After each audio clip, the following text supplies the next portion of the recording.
En Europa prevalece más una visión ortodoxa, una visión en este momento fundamentalmente orientada por Alemania y por Francia, que es consigamos a todo lo que haga el déficit, el equilibrio fiscal, manejemos con mucha prudencia los bancos centrales, hagamos los ajustes que haya que hacer y eso va a significar que los mercados van a creer y van por tanto a volver los empresarios a invertir y por tanto la recuperación. Esas dos visiones están encontradas y en este momento son muy claros, visibles en las estrategias de ambos. La otra cosa que también preocupa en el caso de Europa, y yo estoy viviendo allí ahora, es un poco cómo demoran en tomar soluciones. Es decir, y eso agrava las cosas, porque la no tomada de soluciones en tiempo, bueno, genera especulaciones muy importantes, porque los mercados no es que sean perversos, simplemente siempre medran en la inseguridad y en la inestabilidad, y eso es lo que está en juego. Diría que también hay lentitud en la implementación. Por ejemplo, se ha resuelto una situación general ahora de salvataje de bancos o la creación de un fondo financiero. Todo eso se aprobó hace 2 o 3 meses, pero está todavía sin...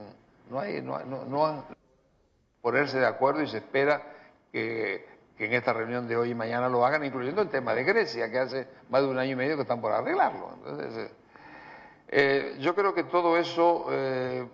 diría que también, en alguna forma, una cosa que también me impresiona viéndolo desde Europa, es que la solidaridad comunitaria, que para nosotros era visto de acá una cosa muy importante, está siendo cuestionada. Eso es grave, porque el edificio comunitario yo creo que ha sido una de las grandes cosas del mundo económico, ¿no?, de los últimos tiempos.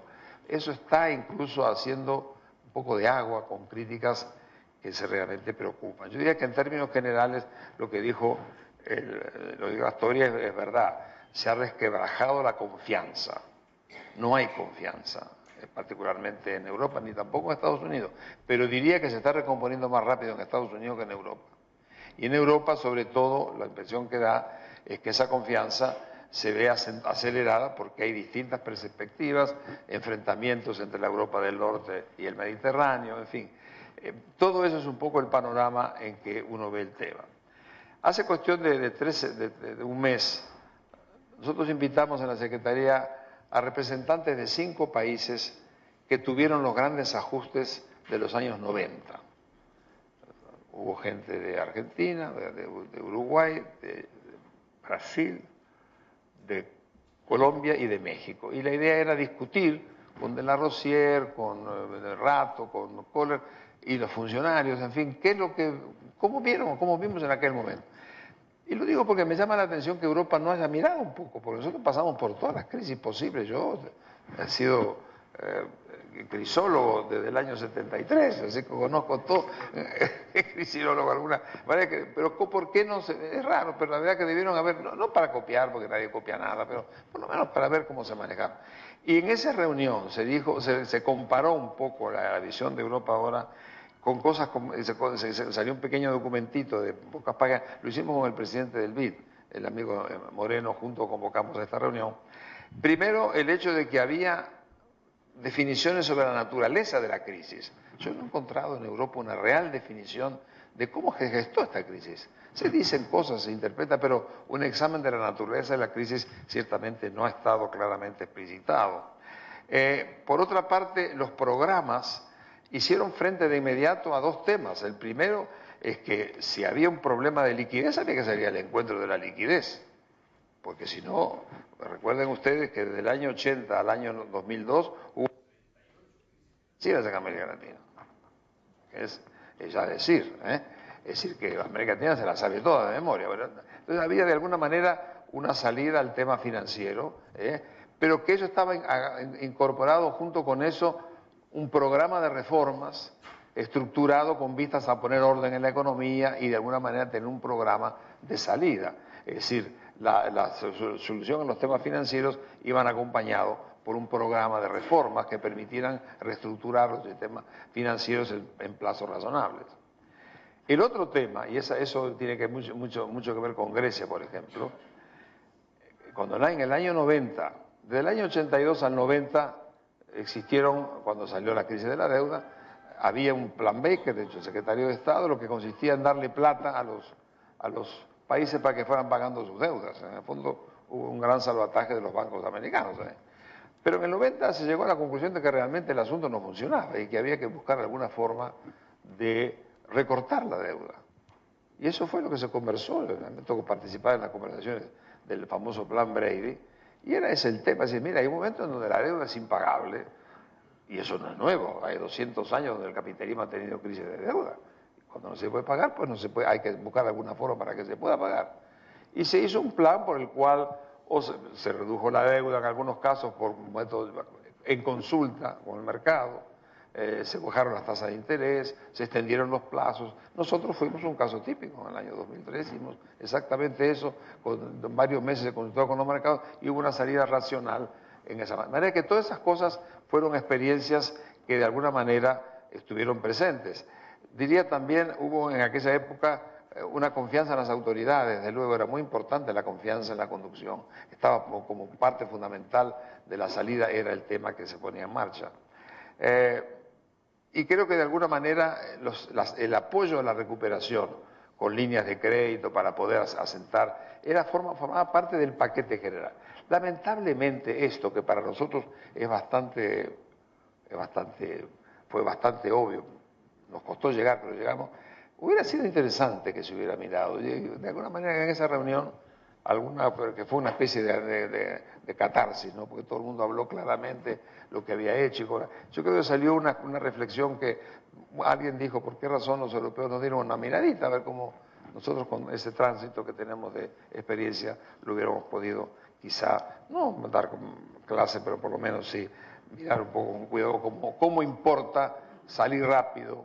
En aquella época era muy corriente decir si hay que cortar la cola al perro, cortarla de una vez y no en pedacitos, tratar de negociar con el mercado y no sorprender, en fin, todo ese tipo de cosas de alguna forma fueron lecciones que nos fueron quedando. Bueno, eso con respecto a la crisis europea, y estamos esperando que ahora, en el día de hoy y mañana, se tomen algunas soluciones fundamentales donde se esperará qué se va a hacer con respecto al tema de la liquidez, que sigue siendo uno de los grandes temas sobre los cuales los mercados están en este momento muy nerviosos, y sobre todo buscar la forma de darle viabilidad a algunas de las iniciativas que se han puesto en marcha en los últimos tiempos y que todavía no se han implementado. Y por supuesto resolver el tema de Grecia. No son pocas las cosas que tiene en este momento Europa para salir adelante, pero yo creo que en este momento la porción más preocupante de la crisis mundial está en Europa. Y está en Europa por los dos elementos que acabo de decir, que es la pérdida de confianza y la forma como se vienen tratando los temas. Nosotros en América Latina, yo diría que hemos sorteado bien este periodo pasado, y creo que lo hemos sorteado bien un poco, primero porque aprendimos ciertas cosas a golpe, pero los aprendimos. Por ejemplo, aprendimos a manejar mejor la macroeconomía, cosa que nos costó bastante, ¿verdad? Flexibilizando las variables, las tasas de cambio, manejando con sensatez los bancos centrales. Todo eso hoy es un patrimonio con alguna desviación o excepción, pero en términos generales hoy yo creo que la región sabe mucho mejor que nunca cómo administrar los procesos macroeconómicos, que son muy importantes, por último, no son ni de izquierda ni de derecha, son de sentido común. Creo que también, de alguna manera, hubo un cierto mayor pragmatismo en el ambiente en general, y creo que eso también ayuda a enfrentar las cosas. Pero junto con esa macroeconomía fue muy importante cómo se dio vuelta la tortilla en materia de relaciones internacionales y en términos de intercambio. Es decir, nosotros vivimos durante más de 100 años hablando sobre el deterioro de los términos de intercambio. Bueno, yo creo que de alguna forma eso cambió en los últimos años. Los vientos que venían del oeste de China empezaron a darnos otra dimensión a los precios de las materias primas, a la demanda de materias primas. Somos una región privilegiada en materia de alimentos, en materia de metales, en materia de energéticos, en materia de agua, recordaba Astori. Bueno, eso en el mundo de hoy, con el ascenso de lo que fue y lo que son los 2.000 y pico de millones de personas que entran con China y la India, pues eso nos dio un punto de apoyo muy importante. Si le sumamos la macroeconomía con los vientos que venían sobre todo del oeste, para los países de Sudamérica, esos fueron factores fundamentales, con un tercer factor, la banca nuestra estaba bien. Entonces, cuando vino la crisis, la banca latinoamericana, los bancos latinoamericanos estaban mucho más ortodoxos en la conducción de sus políticas, prestaban lo que recogían en depósitos internos y no tanto los endeudamientos internacionales en lo que incurrió la banca americana y también la banca europea. De manera tal que tenemos hoy, sobre todo, dos realidades en América Latina, de Panamá al sur y de Panamá al norte. De Panamá al sur, dependiendo mucho de los vientos que vienen del Asia. De Panamá al norte, dependiendo de los vientos que vienen de los Estados Unidos, que no son, por cierto, huracanados y muchas veces muy calmos, y de alguna forma eso hizo que esa región tenga más problema que el sur de América para hacer frente a los problemas, como lo ha visto los últimos tiempos. Yo creo que la experiencia nos deja por delante una crisis que fue administrada bastante bien por América Latina en función de esos tres elementos: manejo macroeconómico, los vientos que nos venían del oeste, especialmente para las materias primas, y el hecho que la banca estaba en una posición mucho más sólida. Así fue como prácticamente varios países no sintieron el impacto de la crisis, otros lo sintieron poco, pero sobre todo hemos podido pasar a otro nivel. Yo creo que, dicho esto, quisiera terminar brevemente diciendo lo siguiente. El momento actual como yo lo veo, nos enfrenta a riesgos internos y a riesgos externos. Los riesgos internos, yo diría, son primero que sepamos mantener la conducción macroeconómica en forma ordenada. O sea, lo peor que nos puede pasar es que perdamos pie en materia de buena gestión de la macroeconomía. Los peores enemigos que tiene en la coyuntura que vendrá es si nos sorprende la inflación, por ejemplo, que es un elemento que tenemos que cuidar en muchas formas, porque seríamos mucho más vulnerables a los efectos de la crisis internacional. Ese es un tema muy importante, por eso yo diría, mantengamos una macroeconomía saludable, porque eso es lo que nos va a defender mejor en un mundo inestable e imprevisible en muchos aspectos. Lo segundo, yo diría que junto con eso tenemos que hacer reformas, lo que ya sabemos: la reforma de la educación, la innovación, las reformas estructurales del Estado, en fin, sobre todas esas cosas sabemos muy bien cuáles son la lista. Pero también yo diría repensar el mercado regional. Yo creo que la integración, en un sentido amplio, tenemos que repensarla, porque de alguna manera la explotación del mercado regional en forma competitiva con el mercado mundial es una cosa que tenemos que mirar con cuidado. Quizá flexibilizar muchos de los mecanismos de integración que hemos puesto en marcha, apoyar en forma muy definitiva la expansión de las empresas multilatinas, que es una de las cosas que son también integración regional, o la cooperación entre países. Yo creo que la cooperación energética o la cooperación en infraestructura, todo eso forma parte de la manera como nosotros miramos un poco los riesgos hacia adentro. Y los riesgos hacia afuera están dependiendo de qué pasa con el mundo, están dependiendo de qué pasa con la economía internacional y sobre todo qué pasa con el ciclo asiático y el ciclo chino. Yo creo que ahí tenemos que tener cuidado, porque China ya está mostrando alguna caída en su producto, ellos mismos están anticipando. Y yo pienso que de alguna manera tenemos que tener cuidado con el pecado de autocomplacencia, hay que estar alerta. Las cosas, el futuro no está asegurado, se abren grandes caminos para avanzar, pero de ninguna manera podríamos nosotros pensar que hemos llegado a la tierra prometida, nos queda un rato. Pero sí es verdad que estamos en la buena dirección, nada más.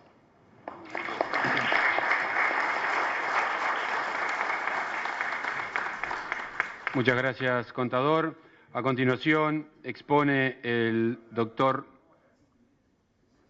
Roberto Frenkel, experto en finanzas internacionales, investigador titular en el Centro de Estudios de Estado y Sociedad CEDES, Argentina, director del programa de especialización en mercado de capitales, convenio UBA-Merval, Bolsa de Comercio de Buenos Aires, profesor de la maestría en Economía, Facultad de Ciencias Económicas, Universidad de Buenos Aires, profesor de Finanzas Internacionales en la maestría en Estudios Internacionales de la Universidad Torcuato Di Tella, Buenos Aires, profesor en la maestría en Relaciones y Negociaciones Internacionales, Flaxo, Universidad de San Andrés, Universidad de Barcelona, Buenos Aires. Miembro del Consejo Académico de Cefidar, miembro del Board del Instituto Mundial para la Investigación del Desarrollo Económico de la Universidad de Naciones Unidas, miembro de los grupos de trabajo sobre liberalización del mercado de capitales, política macroeconómica y deuda soberana, coordinados por Joseph Stiglitz y José Antonio Ocampo, experto de la Procuración del Tesoro de la Nación,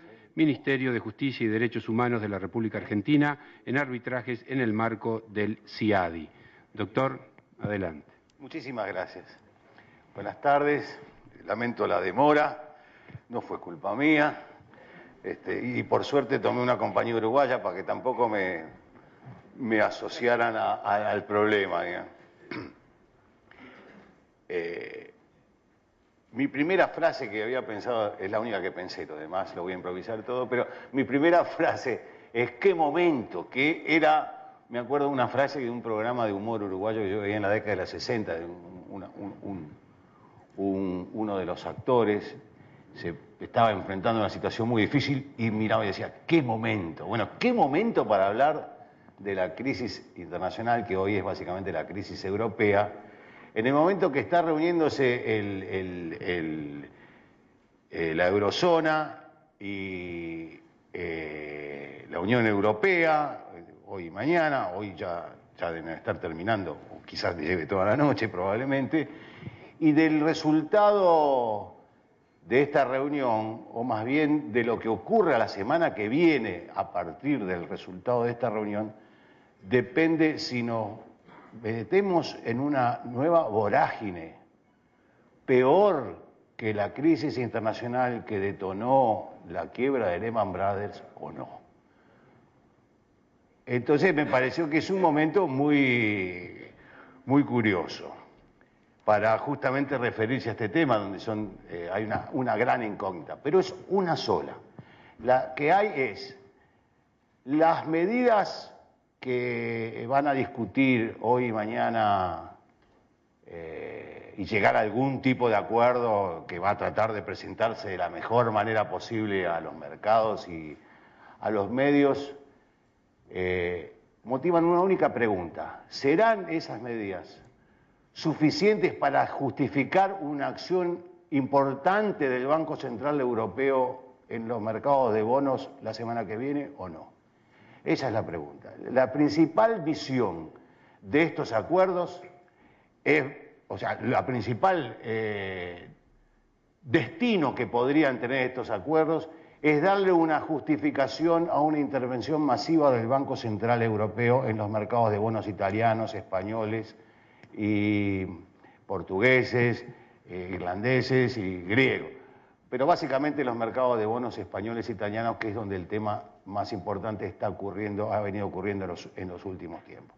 Si el Banco Central Europeo interviene masivamente, de hecho hay un anticipo que hizo su nuevo presidente Draghi la semana pasada, donde sugirió frente al Parlamento Europeo que si había medidas estructurales de reforzamiento de las bases fiscales de la Unión Europea y de la eurozona, eso iba a ser parte de una secuencia. No comprometió una política de salir a comprar bonos, pero sugirió que una cosa primero, en este caso el reforzamiento de los pactos fiscales europeos, y luego entonces se vendría, hipotéticamente, la acción, por lo menos lo sugirió, la acción del Banco Central Europeo. Esta acción es imprescindible para impedir que la tasa de interés que deben pagar para refinanciar los vencimientos de deuda Italia y España siga subiendo.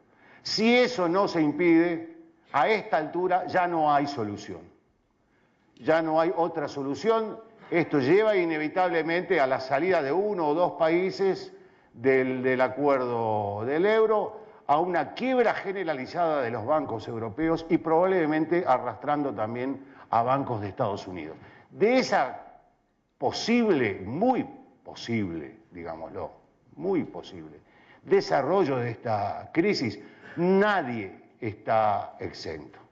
Nadie va a quedar afuera, porque es una crisis de mayor magnitud y con mayores consecuencias sobre el funcionamiento de las economías que ya están muy sufridas y que han usado gran cantidad de la munición que tenían en 2008 en adelante para resolver la crisis que empezó en el verano del norte, en el invierno nuestro del 2007.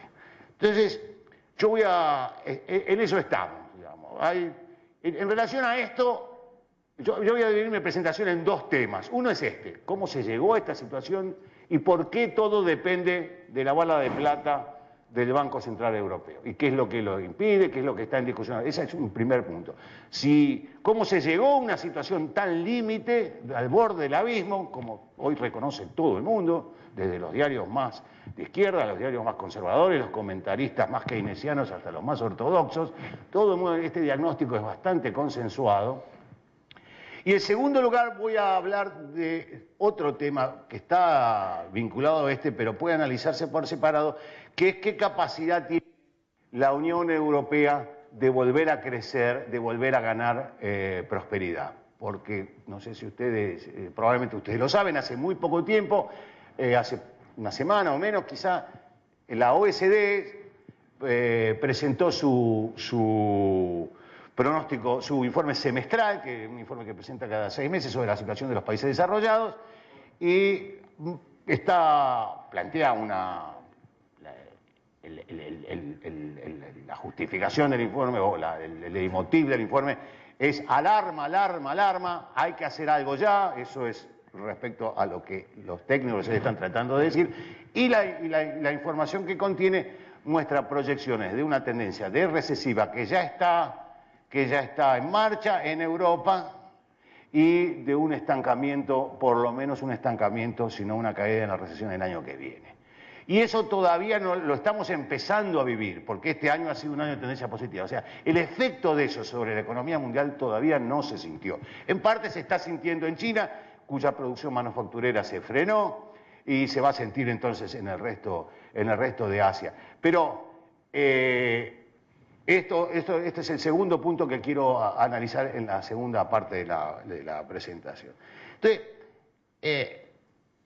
¿cómo se llegó a esto? O sea, porque en realidad tanto Europa como Estados Unidos tuvieron políticas de emergencia para evitar un colapso comparable al que nos llevó a la depresión de los años 30, bastante eficaces, ¿no? La acción sobre la crisis fue bastante eficaz y consiguió realmente parar algo que parecía muy difícil de parar, utilizando todos los instrumentos. Se utilizó intensamente una política monetaria de impedir las quiebras de los bancos, que fue un tema muy importante en los años 30. En los años 30, una de las razones por la cual la crisis fue tan profunda es que los bancos caían unos detrás de otros, y eso arrastraba la caída de la demanda agregada por la vía de las pérdidas que hacían los que tenían activos en esos bancos, y por la vía de las caídas de crédito que eso implicaba, o sea, un colapso del financiamiento. Eso se impidió, hubo una activa política fiscal. Algunos, con razón creo, dicen que tendrían que haber sido mucho más expansiva en Estados Unidos para conseguir realmente cebar la bomba y poner la economía americana a volver a crecer. No lo consiguió, pero la economía americana, también desacelerando en este momento, había pronóstico de 3% para el año que viene, los pronósticos optimistas son de 2% para Estados Unidos, o sea, no es lo que se esperaba, pero está dando buenas noticias, caída de desempleo, un viernes negro, como le dicen ellos, a la noche de ventas que se hace durante la noche o hacia ahora en la madrugada de Thanksgiving, ¿no? Donde hubo mucha venta minorista, de precios baratos, en fin, hay indicadores de que vuelve el consumo, y entonces la economía está saliendo de una nueva. Eso se hizo y se consiguió que las economías europeas y Estados Unidos volvieran a recuperar. Sin embargo, a principios del año pasado, quedó muy visible. Bueno, otra cosa que se hizo, perdónenme, es justamente al resultado de las políticas monetarias expansivas, de la política de apoyo, de fortalecer el capital de los bancos por la vía de sacarles deuda, ¿cómo se dice? Deuda tóxica, como se le llamaba, ¿no? A las hipotecas o los derivados de hipoteca que no iban a tener problemas de cobro, y cambiarlo por bonos públicos, a raíz de la expansión del gasto que se financió colocando nuevos bonos públicos, hubo una ampliación importante de la deuda pública, tanto en Estados Unidos como en Europa, y de los déficits públicos, ¿no? Hoy Estados Unidos tiene cerca de 100% de producto de deuda y alrededor de 10% de déficit después de haber empezado a restañar el problema, ¿no? Pongo a Estados Unidos porque voy a volver a mencionar esta economía como patrón del problema. Pero el año pasado, a principios del año pasado, o sea, ya hace casi 2 años, mire todo el tiempo que pasó sin tomar medidas de fondo sobre el tema, empezó a preocupar la situación de Grecia, porque Grecia, además de incurrir como los demás en gasto público, además de sufrir el efecto recesivo sobre sus ingresos fiscales, el efecto de tener que aumentar el gasto en el subsidio de desempleo que tienen todos estos países que tienen, ¿cómo se llama?, seguro de desempleo, que genera automáticamente aumento de gasto cuando aumenta el desempleo. Grecia además tenía un déficit importante de antes, era un país que realmente estaba sobreexpandido en su gasto público y además adoleció un problema, hubo una manipulación de las estadísticas fiscales por parte del gobierno anterior, del gobierno socialista, con complicidad de una gran consultora internacional, de uno de los grandes bancos, de los grandes, ¿cómo se llama? Estos que son multibancos, no, una de las grandes firmas financieras internacionales, y entonces se reveló que había un déficit mucho más importante del que venían mostrando las estadísticas. Con lo cual empezó a haber una caída del precio de los bonos griegos que implica que Grecia, cuando todos estos países están todo el tiempo emitiendo deuda, o sea, están, como decimos en la Argentina, pedaleando la bicicleta, o sea, están emitiendo deuda para pagar los intereses, no solo los vencimientos de deudas, que sería mantener la deuda, sino además los intereses que genera la deuda, de tal manera que su deuda en relación su deuda en términos absolutos crece todo el tiempo y además con estas tasas de interés y con una economía estancada o creciendo muy poquito, también crece la relación entre la deuda y el nivel de actividad de la economía, la relación deuda-producto, que es el principal indicador que se mira para ver la capacidad de repago que tienen los bonos que emiten esos países. Entonces la deuda griega, el peso de la deuda griega, la tasa de interés de Grecia empezó a subir. Ahí el tema me llamó mucho, empezó a llamar la atención, una discusión. ¿Y qué es eso que sube en el caso de Grecia? Lo que llamamos la prima de riesgo país, que es la sobretasa que a un país se le pide en comparación con un bono que se consideraba, antiguamente se le llamaba bono libre de riesgo, ¿no? Que es por excelencia el bono del Tesoro de Estados Unidos, pero que hoy el bono de mínimo riesgo disponible, digamos que en este caso es el de Estados Unidos y en el caso europeo son los Bunds, los bonos alemanes. Entonces Grecia empezó a tener una prima de riesgo respecto de, antiguamente por solo pertenecer al euro, la tasa de interés que tenían que pagar los griegos para tomar prestado era muy semejante a de los alemanes. Puede ser un poquito más alta, puede ser un poquito más alta la de Italia, pero estamos hablando de décimas, estamos de décimas de porcentual. Estamos hablando de cifras muy poco significativas para la dinámica de la deuda, para lo que le cuesta al país endeudarse. Ya en el caso de Grecia empieza a subir, entonces a mí me llamó eso particularmente la atención y escribí un trabajo sobre, que es lo que voy a plantear rápidamente ahora, sobre la comparación entre, digamos, cuál es el origen de esto. Entonces, nosotros ese tema lo conocemos muy bien, y los argentinos de memoria, no solo porque somos expertos en crisis, y en eso también lo compartimos con nuestros hermanos del Río de la Plata, sino porque lo hemos sufrido muchísimo, porque nosotros tuvimos un régimen que en muchos sentidos es parecido a lo del euro, o sea, no podemos devaluar. El euro no tiene moneda propia. Nosotros no es que no teníamos moneda propia, hay dos países en América Latina que están en una situación así, ¿no? Panamá y Ecuador, que tienen dólares, ellos directamente no tienen moneda, que es el caso de Grecia, no tienen moneda común. Nosotros teníamos un peso, pero atado al dólar por una ley que es extremadamente rígida, que en muchos sentidos teníamos semejanzas, y no es lo mismo, pero es parecido. ¿Qué pasa? Cuando empieza a haber dudas sobre la capacidad de servir la deuda de Argentina, la tasa de interés que los mercados le empiezan a pedir es más alta. Esa diferencia con respecto a la... Eso le pasa a todos los mercados emergentes, así que salgamos a Argentina, hablemos más en general.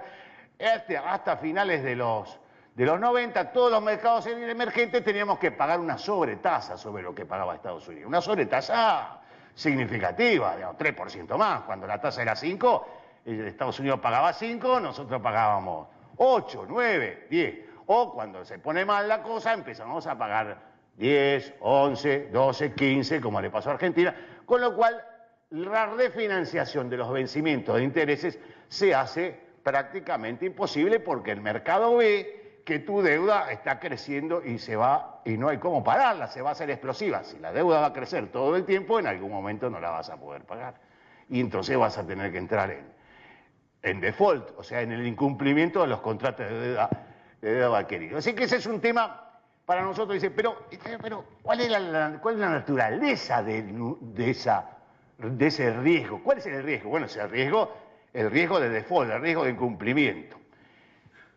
Pero ese riesgo de default, si la deuda estuviera emitida, ese mismo país, vamos a decir Argentina, estuviera emitida en moneda argentina, no existiría porque, por último, como está haciendo ahora, de hecho, el gobierno argentino, si la situación financiera es tal que necesita tomar más deuda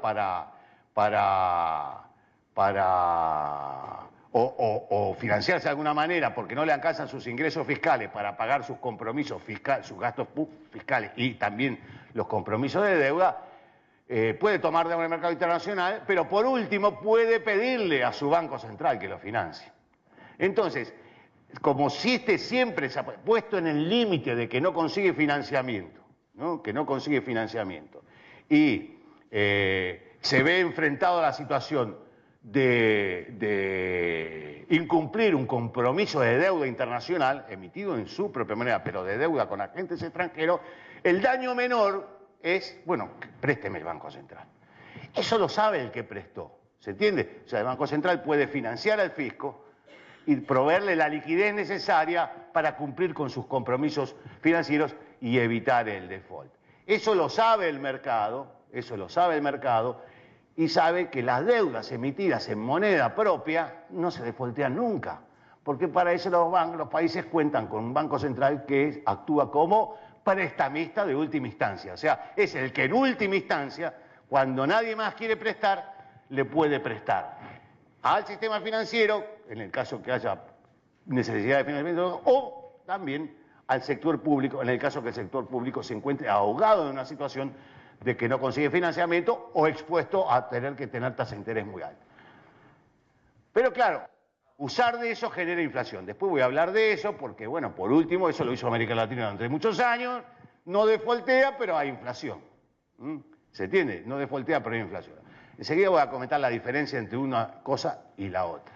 Pero, como eso los mercados, y los agentes internacionales, los agentes que financian internacionalmente lo tenían conocido, América Latina y otros países, todos los países emergentes en realidad, optaron por emitir deuda en otra moneda, e incluso